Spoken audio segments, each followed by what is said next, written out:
Hello friends, welcome to our channel Mr.Jabastin. நம்ம சேனல்ல ரெகுலரா டிஜிட்டல் மார்க்கெட்டிங் ஓரியன்டட் நிறைய வீடியோஸ் பார்த்துட்டு இருக்கோம். ஸோ அந்த வகையில் இன்னைக்கு நம்ம பார்க்க போற வீடியோஸ் ஒரு web designing oriented videos. Sir digital marketing website என்ன சம்மந்தம் கேட்கல கண்டிப்பா இருக்கு. இன்னைக்கு தேதிக்கு ஒரு பிசினஸ் அப்படின்ற ஒரு வகையில ஒரு கடை இருந்தால் தான் ஒரு பிசினஸே பண்ண முடியும். கிட்ட ஒரு பிளாட்ஃபார்ம் மாதிரி. அதே மாதிரி வெப்சைட் இல்லாமல் இன்னைக்கு தேதிக்கு நீங்க பிசினஸ் பண்ண முடியாது லாங் டேர்முக்கு. ஏன்னா நீங்க இன்ஸ்டாகிராம் ஃபேஸ்புக் பேஜ் வச்சு நீங்க பிசினஸ் ரன் பண்ணாலும் லாங் டேர்முக்கு நீங்க ரன் பண்ணா கண்டிப்பாக வெப்சைட் வேணும்.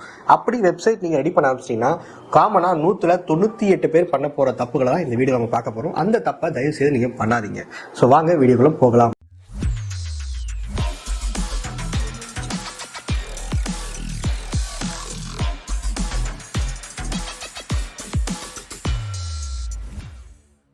ஸோ வெப்சைட் அப்படின்ற ஒரு விஷயத்தை நீங்கள் ரெடி பண்ண ஆரம்பிச்சிங்கன்னா ரெண்டு வகையான பீப்பிள் இருப்பாங்க. ஒன்று வந்து கண்டிப்பாக நல்ல ஒரு வெப் டிசைனர்கிட்ட அந்த ப்ராஜெக்ட்ஸை கொடுக்கணும்ப்பா அப்படின்னு நினச்சிட்டு கூகுளில் தேடி ஒரு வெப் டிசைனர்கிட்ட காண்டாக்ட் பண்ணி ப்ராஜெக்ட்ஸை கொடுத்துருவாங்க. ஒரு சில பேர் வந்து யூடியூப்லையோ இல்லை நிறைய கோர்சஸ் ஹையர் பண்ணி அதில் படித்து அவங்களே நம்மளே ஒரு வெப்சைட் டிசைன் பண்ணிக்கலாம் அப்படின்னு ஒரு முடிவு வருவாங்க. ஸோ இந்த ரெண்டு பேருமே நிறைய தப்புகள் பண்ணுவாங்க. ஃபர்ஸ்ட் விஷயம், ஒரு வெப் டிசைனிங் கம்பெனிஸ் கிட்டயோ இல்லை ஃப்ரீலான்ஸ் கிட்டயோ நீங்கள் ஒரு ப்ராஜெக்ட் கொடுத்து பண்ணுற தப்பு இல்லைன்னா ஆஸ் ஒரு பிஸ்னஸ் ஓனராக நம்மளோட ரெக்குவயர்மெண்ட்ஸ் எவ்வளோக்கு எவ்வளோ ப்ராப்பராக சொல்கிறோமோ அப்போ தான் நமக்கான அவுட்புட் கிடைக்கும்.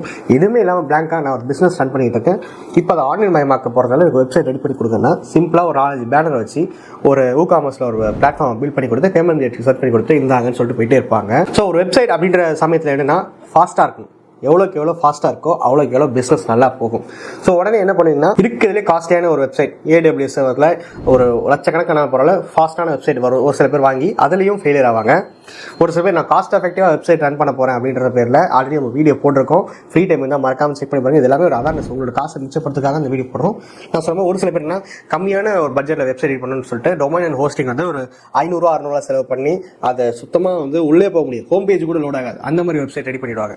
நான் என்ன சொல்கிறேன்னா, எனக்கு ஒரு ஃபோன் வாங்க போகிறேன். என் ஃபோன் அப்படின்ற சமயத்தில் எப்படி நான் ஃபில்டர் பண்ணணும்னா Snapdragon 650 ப்ராசஸர் இருக்கணும், ரேம் வந்து ஒரு 8GB இருந்தால் போதும், இன்டர்னல் மெமரி ஒரு 128GB கூட போதும். ஏன்னா அவ்வளோ ஃபோட்டோஸ் வீடியோஸ் எடுக்க மாட்டேன். ஸோ அந்த மாதிரி சமயத்தில் என்னோட ரெக்கமெண்ட்ஸ் இது. அதுக்கு மேலேயும் வந்து இதோட 3 மடங்கு ஸ்பெக் அதிகமாக இருக்க ப்ராசஸர் ரேம் இருக்க மொபைல்ஸ் தான் இருக்குது. என்னோட ரெக்கமெண்ட்ஸ் நான் சொன்னேன் ஈஸியாக. நீங்கள் ஒரு வீடியோ பார்த்துட்டு ஒருத்தர் இப்படி தானே மொபைல் செலக்ட் பண்ணுவீங்க.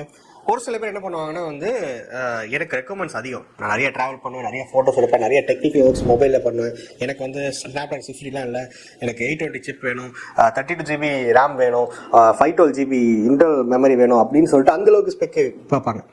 என்னோட பட்ஜெட்டுக்கு என்னோட ரெக்கமெண்டுக்கு ஏற்ற மாதிரி நான் ஒரு மொபைல் பார்த்தேன். அதே மாதிரி நீங்கள் ஒரு வெப்சைட் டிசைன் பண்ணுறீங்கன்னா உங்கள் வெப்சைட்டுக்கு ஒரு மாதத்துக்கு எவ்வளோ விசிட்டர்ஸ் வருவாங்க நீங்கள் ஒரு எஸ்டிமேஷன் ஒரு பேப்பரில் போடுங்க. நான் ஒரு கூகுள் ஆட்ஸ் மூலியமாவோ ஒரு சோஷியல் மீடியா மூலியமாவோ ஒரு இன்ஃப்ளூயன்ஸ் மார்க்கெட்டிங் பண்ணி கண்டிப்பாக என்னால் ஆவரேஜாக ஒரு மாதத்துக்கு 50,000 வெப்சைட் விசிட்டர்ஸ் கொண்டு வந்துடுவேன் அப்படின்ற கான்ஃபிடென்ட் இருக்குது.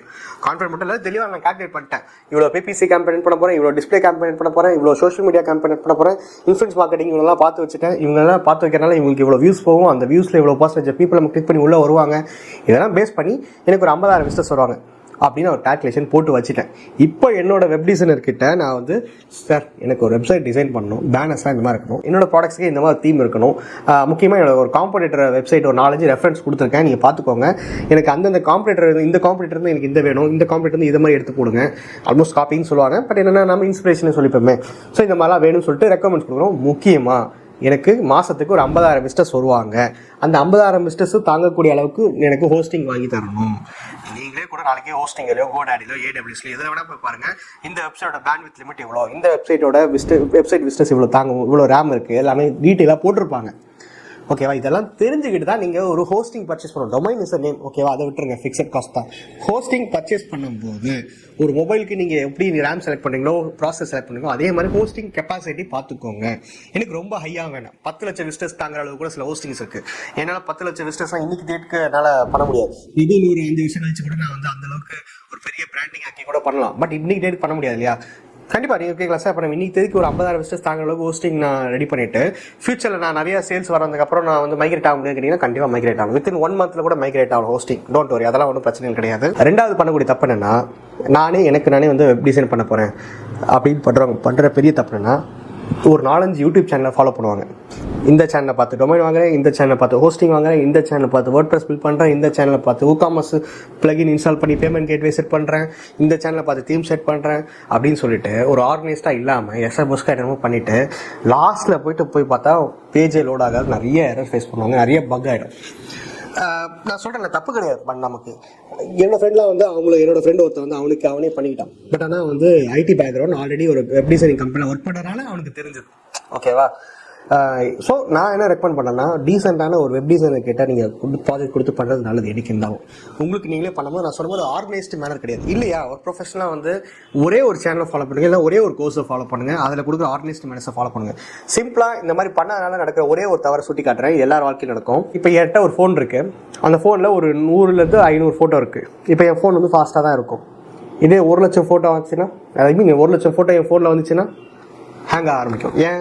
என்னோடய ஃபோனோட மெமரி கெப்பாசிட்டின்றது 100லேருந்து ஒரு 500 இல்லை ஒரு 1000 ஃபோட்டோஸ் கூட ஸ்டோர் பண்ணிக்க ஒரு கெப்பாசிட்டி இருக்குது. அதுக்கு மேலே போகும்போது நிறைய மெமரிஸ் வந்து ஃபோட்டோஸ் மட்டுமே எடுத்துக்கும், வேறு அப்ளிகேஷன் லோட் ஆகிறதுக்கு ஸ்பேஸே இருக்காமல் இருக்கும். ஸோ இந்த இடத்துல வந்து ஒரு மெமரி பேக்கப்ன்றது ரொம்ப அடி வாங்க ஆரம்பிக்கிறனால ஃபோன் ஹேங் ஆகும். அதே மாதிரி நீங்கள் ஒரு ப்ராடக்ட் லிஸ்டிங் பண்ணுறீங்கன்னா, ஒரு ப்ராடக்ட்டுக்கு 4 ஃபோட்டோ வச்சுக்கோமே, ஆவரேஜாக 4 ஃபோட்டோ கண்டிப்பாக பிடிக்கும் ஒரு ப்ராடக்ட்டுக்கு. ஸோ ஒரு 100 லிஸ்டிங் பண்ணுறீங்கன்னா கிட்டத்தட்ட 4x100 400 ஃபோட்டோஸ் நீங்கள் வெப்சைட்டில் அப்லோட் பண்ணுறீங்க. இதே ஒரு 1000 ப்ராடக்ட்னா 4000 ப்ராடக்ட்ஸ், கிட்டத்தட்ட 4000 இமேஜஸ். இதே ஒரு 400 ப்ராடக்ட்ஸ்னா 4000 ஃபோட்டோஸ் கிட்ட நீங்கள் உள்ளே போடுறீங்கன்னு அர்த்தம். ஸோ இதனால் என்ன ஆகும்னா, உங்களோட வெப்சைட்டோட ஹோஸ்டிங் கெப்பாசிட்டி கொஞ்சம் கொஞ்சமாக குறையும். ஏன்னா அதோட கொடுத்த மெமரி கம்மியாக இருக்கும். அதுக்காக நான் வந்து ஆயிரக்கணக்கான லிஸ்டிங் போனால் அதுக்கு தக்கன ஹோஸ்டிங் ரொம்ப காஸ்ட்லி ஆகுமான்னு கேட்டிங்கன்னா இல்லை. சில வெப் டிசைனர்ஸ் என்ன பண்ணுவோம்னா, இந்த இமேஜை இந்த யூஆர்எல்லாம் மாற்றி இதை வந்து பேக்கெண்டில் கொடுத்துருவாங்க. இப்போ ஒன்றுமே இல்லை, நான் ஒரு சில வெப்சைட்லாம் பார்ப்பீங்க, பிளாகிங் வெப்சைட்லாம் பார்த்தீங்கன்னா பிளாகிங் வெப்சைட்டில் பயங்கரமாக எழுதிட்டு யூடியூப் வீடியோ 1 மணி நேரம் வீடியோவை உள்ளே கொடுத்துருப்பாங்க வெப்சைட்குள்ளே. யோசிச்சு பாருங்கள், ஒரு 1 மணி நேரம் வீடியோனா கிட்டத்தட்ட எத்தனை ஜிபி வரும். ஆனால் அந்த வெப்சைட்டில் ஈஸியாக லோட் ஆகும். ஏன்னா ஒன்று யூடியூப் வீடியோட யூஆர்எல்ல பேக்கெண்டில் கொடுத்துருப்பாங்க. அப்படின்னா இந்த வீமியோ மாதிரி ஒரு சில பிளகின்ஸ்லாம் இருக்குது, ஐ மீன் மீடியா பிளேயர் இருக்குது, அதில் அந்த வீடியோ அப்லோட் பண்ணி அந்த வீடியோவோட யூஆர்எல் எடுத்து பேக்கெண்டில் கொடுத்துருவாங்க. ஸோ அதே மாதிரி இமேஜை யூஆர்எல்லாம் மாற்றி அந்த யூஆர்எல் வந்து பேக்கெண்டில் கொடுக்கறதால ஸோ உங்கள் வெப்சைட் வந்து யூஆர்எல் தான் ப்ளேஸ் பண்ணுது. யூஆர்எலோட சைஸ் எவ்வளோ தெரியுமா? மிஞ்சி போனால் 1 KBக்கு கம்மியாக தான் இருக்கும். ஒரு இயரோட மெமரி சைஸே 1 KB கம்மியாக தான் இருக்கும். அதனால வந்து ஈஸியாக லோட் ஆகிட்டே இருக்கும். நான் மேபி டெக்னிக்கலாக ராங்காக கூட இருக்கலாம், பட் இமேஜை கம்பேர் பண்ணும்போது யூஆர்எல் வந்து ரொம்ப ஸ்பேஸ் அதிகமாக தான் பிடிக்காது, ரொம்ப கம்மியாக பிடிக்கும், ரொம்ப சொற்பளவு தான் பிடிக்கும். எங்கே சொல்லிட்டீங்க சார், தெரிஞ்சு போச்சு. இப்போ என்ன நாங்களே பண்ண போகிறோம். இது நான் சொல்கிறது 1%. இதே மாதிரி நிறைய விஷயங்கள் இருக்குது. ஓகேவா? டேர்ம்ஸ் அண்ட் கண்டிஷன் பேஜ்லேருந்து அபவுட் அஸ் பேஜ்லேருந்து எல்லாமே இருக்குது. ஓகேவா? ஸோ அதனால் என்ன சொல்கிறேன்னா, ஒரு ப்ரொஃபஷனலாக வெப் டிசைனர்கிட்ட கொடுத்து நீங்கள் பண்ணுறது நல்லது. 3வது பண்ணுற தப்பு, இது எல்லாருமே பண்ணுற தப்பு, நிறைய வெப் டிசைனர் என்கிட்ட வந்து புலம்புறாங்க. என்னென்னா, நீங்கள் ஒரு பிஸ்னஸ் ஓனராக நீங்கள் ஒரு வெப்சைட் ஆரம்பிக்கிறீங்க. உங்கள் ப்ராஜெக்ட்ஸுக்கான டொமைன் வாங்கி, ஹோஸ்டிங் வாங்கி, WordPress இன்ஸ்டால் பண்ணி, Ecommerce இன்ஸ்டால் பண்ணி, பேமெண்ட் கேட்வேலாம் செட் பண்ணி, நீங்கள் கேட்ட மாதிரியே உங்கள் காம்படிட்டர்ஸ்க்குலாம் கொடுத்த இன்புட்ஸை வச்சு உங்கள் ப்ராஜெக்ட்ஸை கொடுத்துருவாங்க. அப்புறம் ஒரு வாரம் கழிச்சு, நான் ஒரு வெப்சைட்டில் இந்த டிசைன் பார்த்தேன், எனக்கு இதை போட்டு கொடுங்க. நான் ஒரு வெப்சைட்டில் இந்த ஃபீச்சர்ஸ் பார்த்தேன், ஆர்டர் வந்தோடனே வாட்ஸ்அப் ஆட்டோமேட்டிக்காக மெசேஜ் வரும், எனக்கு இதை போட்டு கொடுங்க. இன்னும் இந்த வெப்சைட்டில் இதை பார்த்தேன், SMS வர மாதிரி, எனக்கு இதையும் இன்ஸ்டால் பண்ணி கொடுங்க. நான் இந்த வெப்சைட்டில் இதை பார்த்தேன், அதை பார்த்து சொல்லிட்டு ஃபீச்சர்ஸை ஆட் பண்ணிகிட்டே இருப்பாங்க. வெப் டிசைனர்ஸ் வந்து காசு வாங்கி தான் பண்ண போகிறாங்க. வெப்சைட்டில் நீங்கள் எவ்வளோக்கு ஃபீச்சர்ஸ் ஆட் பண்ணுறீங்களோ அவ்வளோக்கு பிளகின்ஸ் ஆட் பண்ணிகிட்டே போவீங்க. பிளகின்ஸ் எவ்வளோக்கு ஆட் பண்ணுறீங்களோ மெமரியும் கம்மியாகிட்டே இருக்கும். இங்கே பிரச்சனைனா 90% பீப்புள் எதுக்கு வந்தோன்னே தெரியாமல் வெப்சைட்டை அலங்கரிக்கிறதுலேயே அவங்க வாழ்க்கை போயிடுது. கிட்டத்தட்ட 1 வருஷம் முடிஞ்சு டொமைன் ஹோஸ்டிங் ரெனியூவல் பீரியடே வந்தது. வெப்சைட் ஆரம்பித்தோமா, மார்க்கெட்டிங் பண்ணுற வேலையை பார்த்து ஆர்டர் வர வைக்கிறதுக்கு என்ன பண்ணுமோ அதை யோசிக்கிறத விட்டுட்டு எனக்கு வாலெட் ஆப்ஷன் பண்ணி கொடுங்க, மேப் ஆப்ஷன் பண்ணி கொடுங்க, அதுக்கப்புறம் வந்து வாட்ஸ்அப் ஆப்ஷன் பண்ணி கொடுங்க. இந்த மாதிரி எக்கச்சக்கமாக ஃபீச்சர்ஸ் ஆட் பண்ணுறதுலேயே வந்து காலங்கள் ஓடிடுது. யாராவது ஒருத்தர் வந்து கடை ஷட்டரை மூடிட்டு உட்காந்து எல்லாத்தையுமே நம்ம வந்து பொருளை இப்படி எடுக்கலாம், அப்படி எடுக்கலாம், ரேக்கை வந்து ஆர்ச் மாதிரி போடலாம் அப்படின்னு சொல்லி நம்ம சொல்லிட்டுமா இல்லை. அதே மாதிரி தான் நீங்கள் ஒரு வெப்சைட் ஆரம்பிச்சிங்கன்னா ஓகே, ஒரு வெப்சைட் முடிச்சிட்டிங்க, அந்த ப்ராஜெக்ட் முடிச்சு அதோட விட்டுருங்க. ஒரு 6 மாதம் கழிச்சு நல்ல சேல்ஸ் போகுது, எனக்கு பிரச்சனை இல்லை, ஒரு வெப் டிசைனர்கிட்ட ஒரு 500 ரூபா 1000 கொடுத்து இந்த சேஞ்சஸ் பண்ணி கொடுப்பா, இந்த சேஞ்சஸ் பண்ணி கொடுங்க அப்படின்னு கேட்கலாம். ஆனால் நிறைய பேர் இதுலேயே செலவு பண்ணிகிட்டே இருக்கீங்க. இந்த ஃபீச்சர்ஸ் ஆட் பண்ணுற காஸ்ட்டை தூக்கி நீங்கள் கூகுள் ஆட்ஸ்லேயோ ஃபேஸ்புக் ஆட்ஸ்லேயோ போட்டிங்கன்னா சேல்ஸாக வரும். அதுக்கு தான் சொல்கிறேன். ஸோ இந்த 3 விஷயத்தை மட்டும் தயவு செய்து உங்கள் வெப் டிசைனிங்கில் இந்த தப்பை பண்ணாதீங்க.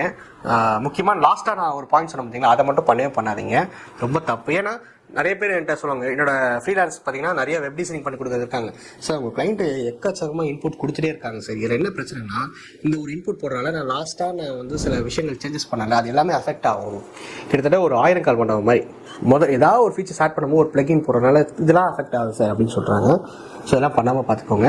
ஸோ இந்த வீடியோ டெக்னிக்கலாக நிறைய பேருக்கு புரியாமல் கூட இருக்கலாம். உங்களுக்கு எதாவது புரியணும்னா தாராளமாக கமெண்ட் பண்ணுங்கள், நான் எக்ஸ்பிளைன் பண்ணுறேன்.